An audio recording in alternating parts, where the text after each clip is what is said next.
नमस्कार दोस्तों, आप सभी लोगों का हमारे official YouTube channel study with Gopal sir पर स्वागत है सर। आज हम एक टॉपिक लेकर आए हैं आनुवंशिकता और वातावरण, जिसका यूपी टेट, सी टेट और सुपर टेट एग्जामिनेशन में बहुत बड़ा रोल होता है सर। हम बात करेंगे सर इसके बारे में कि किसी बच्चे के विकास के लिए क्या-क्या इंपॉर्टेंट होता है। तो 2 मुख्य कारक होते हैं सर, एक आनुवंशिकता होता है और एक वातावरण होता है। किसी भी बच्चे के विकास के बारे में हम बात करें तो आनुवंशिकता और वातावरण उसके विकास में बहुत महत्वपूर्ण भूमिका अदा करते हैं। ये दोनों ही व्यक्ति के शारीरिक, मानसिक, सामाजिक और भावात्मक विकास को क्या करते हैं, प्रभावित करते हैं। ठीक है सर। आनुवंशिकता क्या होती है, इसके बारे में हम आपसे बात करने जा रहे हैं सर। अगर आनुवंशिकता की बात करें, जिसे इंग्लिश में हेरेडिटी कहते हैं। आनुवंशिकता का अर्थ क्या होता है, ऐसे गुण जो माता-पिता से उसके संतान में क्या हो जाता है, चला जाता है या संचरण हो जाता है।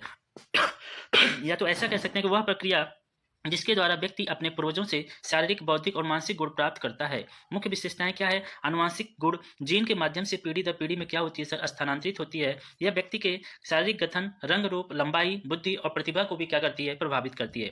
आनुवंशिकता जन्मजात होती है सर, इसे हम बदल नहीं सकते हैं। आनुवंशिकता क्या होती है, जन्मजात होती है, इसे हम बदल नहीं सकते। जैसे कि हम ये कह सकते हैं, अगर किसी के मम्मी पापा क्या हैं, संगीतज्ञ हैं, तो उसका बेटा भी संगीतज्ञ हो सकता है। जैसे किसी बच्चे की आंखों का रंग जो होता है माता पिता के जैसा होता है, या संगीत या गणित में प्राकृतिक प्रतिभा होना, क्योंकि उसके मम्मी पापा भी उसमें प्रतिभाशाली होते हैं सर। वातावरण की बात करें, वातावरण का अर्थ होता है व्यक्ति को घेरने वाला संपूर्ण बाहरी परिवेश।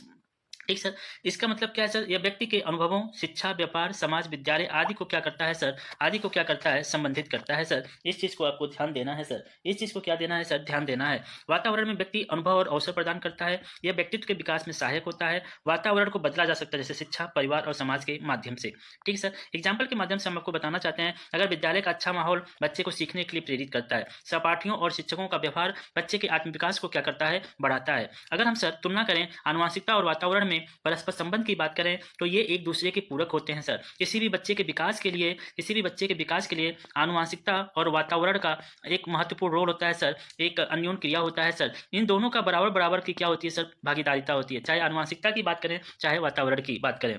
जैसे यदि किसी बच्चे में जन्म से संगीत की प्रतिभा है, अगर उसे उचित अवसर मिले या वातावरण मिले, तो वो एक महान संगीतकार बन सकता है सर। यानी कि यूँ हम कह सकते हैं कि किसी भी बच्चे के विकास के लिए वातावरण और आनुवंशिकता का बहुत ही बड़ा रोल होता है। वातावरण और आनुवंशिकता के अन्योन्य क्रिया के माध्यम से बच्चे का विकास क्या होता है, जबरदस्त तरीके से होता है। आइए सर, कुछ मनोवैज्ञानिकों के मत हैं, उन्होंने क्या कहा। जैसे गाल्टन की बात करें तो समाज में आनुवंशिकता प्रमुख है, वाटसन ने बताया विकास में वातावरण प्रमुख है, थॉर्नडाइक दोनों को समान रूप से महत्वपूर्ण मानते हैं, क्रो कहते हैं कि आनुवंशिकता और वातावरण क्या होते हैं, एक दूसरे के पूरक होते हैं। निष्कर्ष रूप में हम आपको ये बताना चाहते हैं कि व्यक्ति का विकास केवल आनुवंशिकता या केवल वातावरण पर निर्भर नहीं करता है, बल्कि दोनों का संतुलन और समन्वय आधारित होता है। आनुवंशिकता बीज है और वातावरण उसकी सिंचाई करने वाला जल है सर। अगर ये क्लास आपको पसंद आई हो तो इस चैनल को लाइक, शेयर और सब्सक्राइब कर दीजिएगा सर।